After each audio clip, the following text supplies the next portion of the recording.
El 13 de septiembre la iglesia recuerda la memoria de San Juan Crisóstomo. Juan nació en Antioquía hacia el año 347. Su madre era cristiana y decidió bautizarse a la edad de 23 años. Cuando se encontró con el obispo Melesio de Antioquía, decidió dedicarse a Dios y estudiar teología. Su deseo de entregarse a Dios lo llevó a convertirse en un eremita y vivir en extrema austeridad, lo que le trajo algunos problemas de salud. En el 386 fue ordenado sacerdote y destacó por su elocuencia y sus célebres homilías. Por eso se le llamó Crisóstomo, que significa boca de oro. Fue ordenado obispo de Antioquía y entonces su inmediata preocupación fueron los pobres, y su predicación se dirigió hacia el abuso de los poderosos. En el año 398 fue nombrado metropolitano de Constantinopla y por la importancia de la ciudad se le dio el título de patriarca. A pesar de su cargo, siempre mantuvo una actitud asceta y se opuso al lujo y al alto nivel de vida de las autoridades, de los potentados y de los clérigos amantes de las riquezas.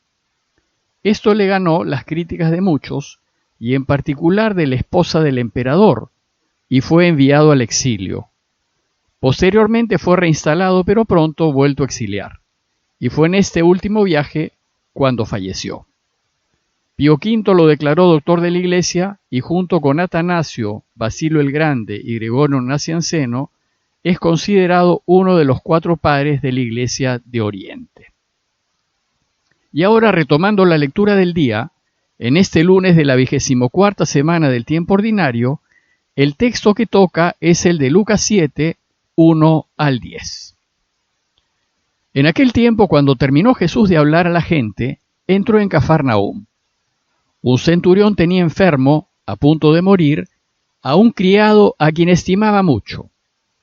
Al oír hablar de Jesús, le envió unos ancianos de los judíos para rogarle que fuera a curar a su criado. Ellos, presentándose a Jesús, le rogaban encarecidamente: «Merece que se lo concedas, porque tiene afecto a nuestro pueblo y nos ha construido la sinagoga».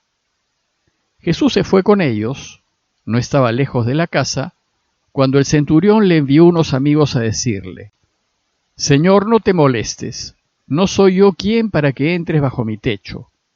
Por eso tampoco me creí digno de ir personalmente.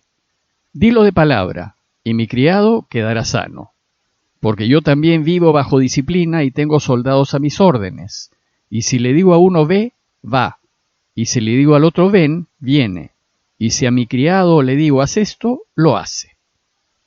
Al oír esto, Jesús se admiró de él, y volviéndose a la gente que lo seguía, dijo: «Les digo que ni en Israel he encontrado tanta fe». Y al volver a casa, los enviados encontraron al siervo sano. El relato de hoy empieza diciéndonos que luego de estar en el campo enseñando a la muchedumbre, Jesús volvió a Cafarnaúm, a su ciudad. Dice el texto que cuando terminó Jesús de hablar a la gente, entró en Cafarnaúm. Inmediatamente Lucas nos presenta una nueva situación. Nos dice que un centurión tenía enfermo, a punto de morir, a un criado a quien estimaba mucho. El centurión era una autoridad militar romana, un oficial del ejército invasor, un enemigo. Cada centurión tenía a su cargo 100 soldados de infantería, y a su grupo se le llamaba centuria, y 60 centurias formaban una legión, es decir, 6.000 soldados. Las legiones romanas eran los núcleos principales que conformaban el ejército romano. Bueno, pues resulta que en tiempos de Jesús había 2 legiones romanas en Palestina y que estaban ubicadas al norte, cerca de Damasco. Estas legiones distribuían a sus centurias a lo largo del territorio a fin de resguardar los lugares principales.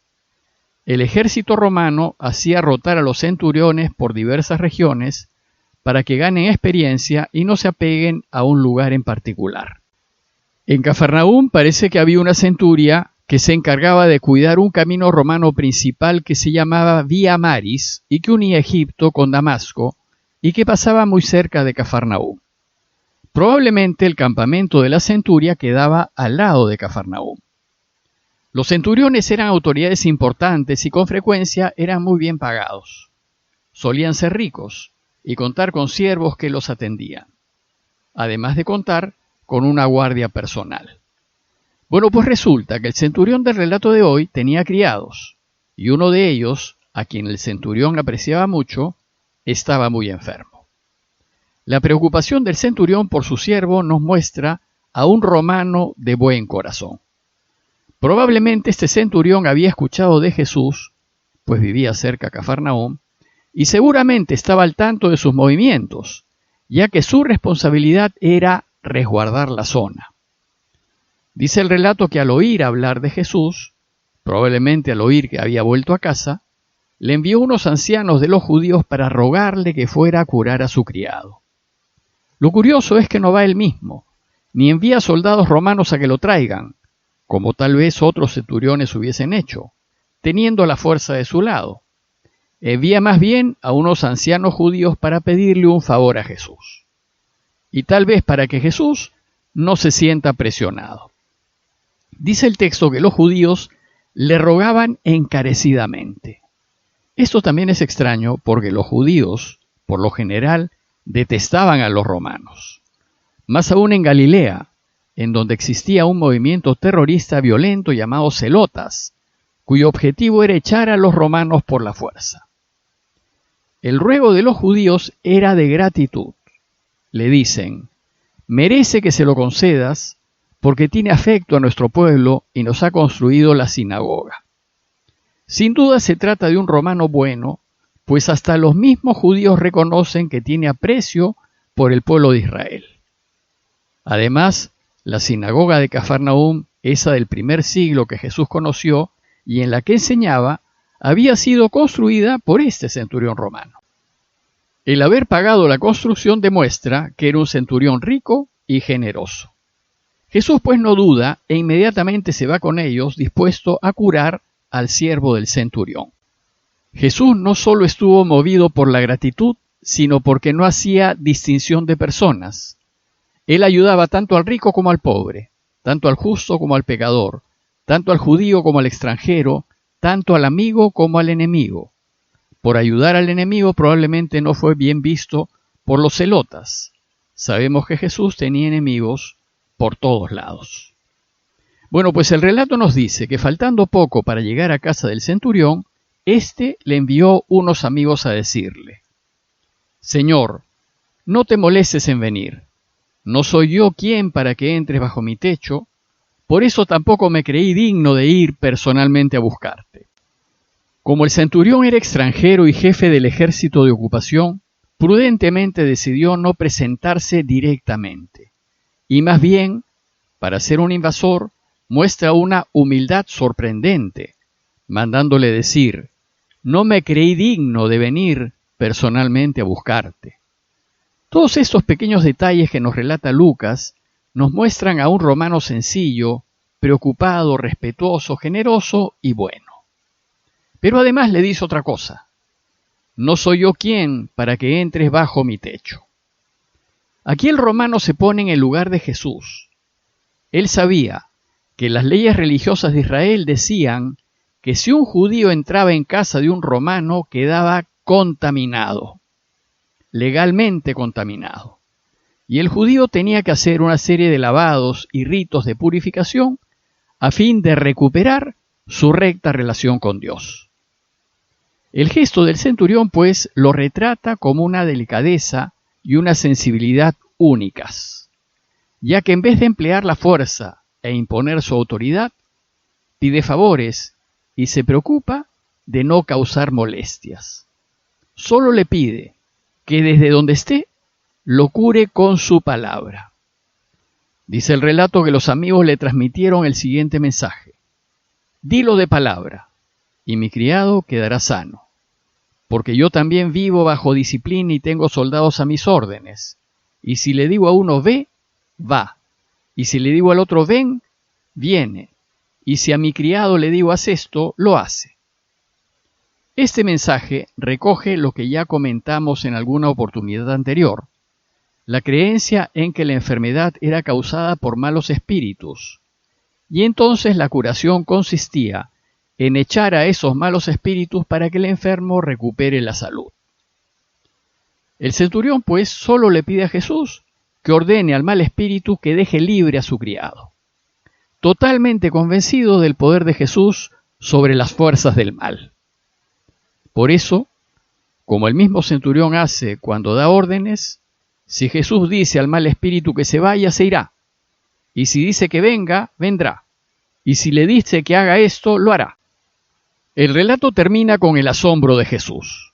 Al oír esto, dice el texto, Jesús se admiró de él, y volviéndose a la gente que lo seguía, dijo: les digo que ni en Israel he encontrado tanta fe. A Jesús le sorprende la fe del extranjero, una fe total en la palabra de Jesús que brota de su bonomía y buen corazón. El resultado fue la curación del criado. Y al volver a casa, dice el texto, los enviados encontraron al siervo sano. A manera de conclusión, los invito a hacer dos consideraciones. Primero, considerar el comportamiento del centurión, que aquí se convierte en un modelo a seguir.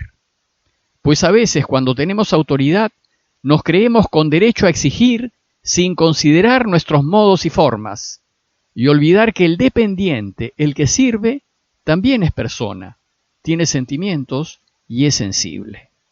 El comportamiento del centurión nos invita a reflexionar en que lo cortés no quita lo valiente, y en que las buenas maneras no quitan la autoridad, al contrario, la refuerzan. Y segundo, considerar la fe de este extranjero, su confianza absoluta en la palabra de Jesús y en la certeza de que si creemos, Él puede hacer milagros. Y esperar tener una fe semejante. Pidámosle pues al Señor con mucha fe que hable, que se pronuncie, que diga, para que los malos espíritus de la discordia, de la enfermedad, de la violencia se retiren y haya paz y salud en la familia, en el país y en el mundo entero.